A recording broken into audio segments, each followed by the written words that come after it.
Day in the life of a studio owner, recording engineer, and producer. What does a typical day look like?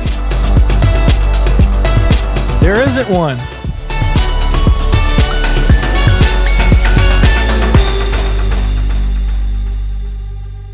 Really, there isn't one, but we're going to talk about it. But yeah, there is no typical day to running your own studio, being a recording engineer, being a producer. I think if you run your own business in any industry, anybody's going to tell you this is not an easy ride. Whether it's owning a studio, working in a studio, or doing anything really, and you think you're going to have like the typical 9 to 5, only working weekdays, have the weekends off, you're sorely mistaken. If you want that kind of predictability, maybe this isn't for you. You're always going to be working really, really, really hard.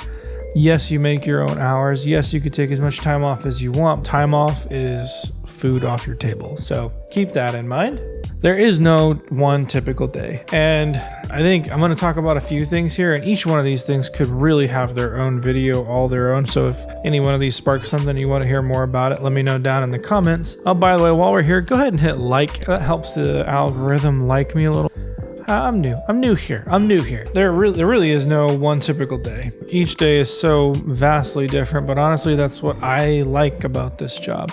Now, there are some days where I'm doing the cliche studio owner, mixing master type of things where I'm in the control room. I'm working on a mix. I'm working on a master. I'm working with a band doing tracking for their project. And that would kind of be the cliche idea of what we do here. But there is so much that happens behind the scenes that really has little or nothing to do with music. If that turns you off, maybe this isn't the right job for you.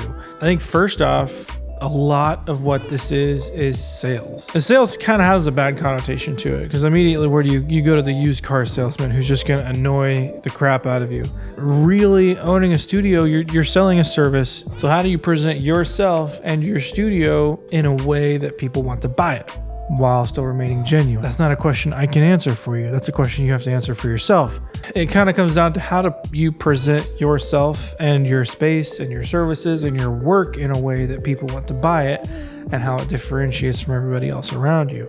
But really, sales is, for better or worse, something you're going to have to get good at. You have to be okay with talking yourself up, knowing what your strengths are and how to communicate those to people who want to use your services. You have to know what's good about your build, what your strengths are as a producer, because if you bite off more than you can chew, you're just going to look like an idiot. But if you undersell yourself a little bit while still maintaining a client, you're going to look like a rock star every time. So the other part of kind of keeping the doors open, get new clients. That's a huge part of this, aside from actually selling to the people who are already interested. How do you get clients? For me now, what I'm doing now, it's 100% word of mouth. When I started at this location 7 years ago, I did a lot of advertising. I did mailers, I did newspaper ads, I did radio, I don't even remember. It was a lot. And it was a lot of money. And it was an investment I was comfortable making at the time. But I got 0 clients from it. Not one. I didn't get a single client from it. It was a learning experience. Actually, maybe I got one. Take into account your market and where you are. Advertising might work for you, but for where I'm at, that's a really big target to hit when musicians around here are few and far between. And like I said in some of the other videos, geography has little to do with this. So if you're spending money advertising in your own little space, you're kind of missing a massive part of the market that will never see those ads anyway. So I mainly keep to Instagram, Facebook, YouTube, but having some kind of presence somewhere where people can see you, and that needs to be maintained. A big part of my day-to-day is continuing my education, and that can look like a lot of different things. I love YouTube. Before I started making videos, which wasn't too long ago, most of the media I consume is from YouTube. I love tutorial videos, woodworking videos, photography, videography. I love it. I just watch it. I'll watch videos on how to build PCs because it's super interesting. I'm completely Mac. I don't even own a PC, but I love to watch it. But furthering your education and knowing the trends and knowing where to find that information, knowing the new plugins that have come out, the new technology that's come out, how is your chosen DAW updating for the new year, even following computers themselves and knowing what the current operating system is and if it's going to work with your all your other software, or if you're just going to create issues if you decide to go ahead and upgrade. You kind of have to be on top of all of these things, and that does take time. The other part of this is if you have a general knowledge of Photoshop, Lightroom, Premiere, DaVinci Resolve, whatever that is, you can do these supplemental services for your clients and really help them out in a genuine way. Being able to take pictures with a band, that might be the thing that gets them in the door. If they're on the fence about recording with you, well, yeah, I can take your picture, I could film you a little video, I can do a documentary style thing. No extra charge. I'm there with my camera, I'll snap some pictures, dunzo. But if you can do those things, and maybe you spend a day editing all the videos for all the clients that you did, doesn't take a whole lot of time out of your day to day, but it provided you with so much more than you would have had otherwise. So what does a day to day look like? By now you realize it's all over the place. There is no day to day. The moral of the story, you have to be flexible. You have to roll with the punches. You have to be willing to learn about a ton of different things, because musicians and creatives in general have their hands in a ton of different things. Honestly, that's kind of what gets you the job, is if you're knowledgeable beyond what they're hiring you for. So many people are doing good jobs recording bands and mixing bands, but what makes you different is what can you do beyond that? Or you're just a freaking wizard at mixing and you're awesome. That'll get you gigs too. I'm okay. I'm not a wizard by any means. Despite the beard, I'm not a mixing wizard. It is powerful though. There's a lot of organizational stuff that goes on with a studio, besides just maintaining your hard drives, which, by the way, come on, 2 terabytes. Wow. Fits on my keychain. This thing is it weighs nothing.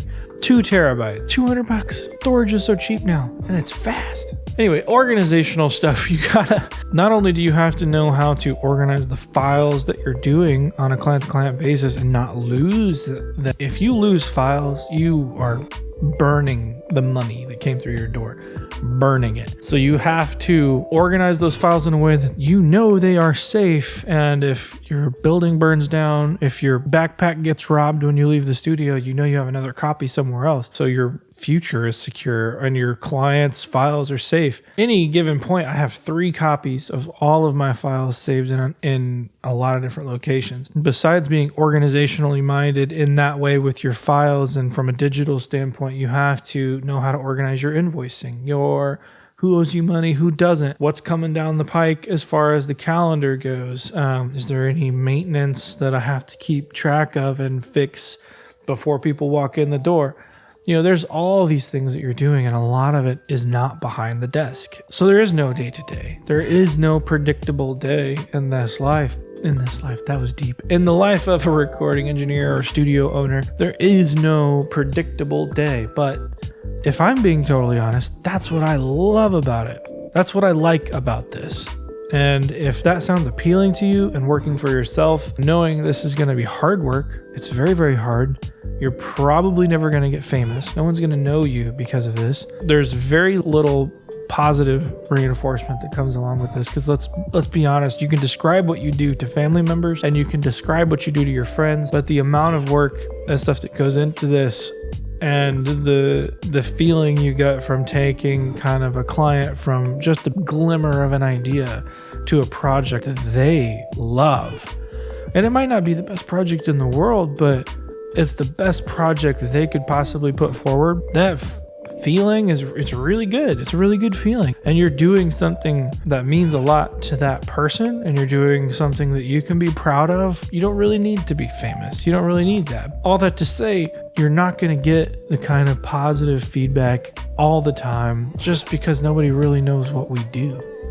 Anyway, there is no day-to-day. Nobody's going to slap you on the back and say you did a good job. You're going to work really hard. That's about as predictable as this job gets. But let's be real for a second. For those of us who decide to do this career, there's nothing else we would rather do.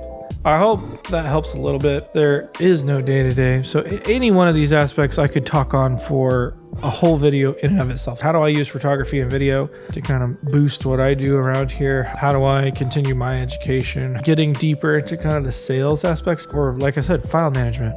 If any of those you guys want to hear more about, let me know in the comments down below. Hit the like button.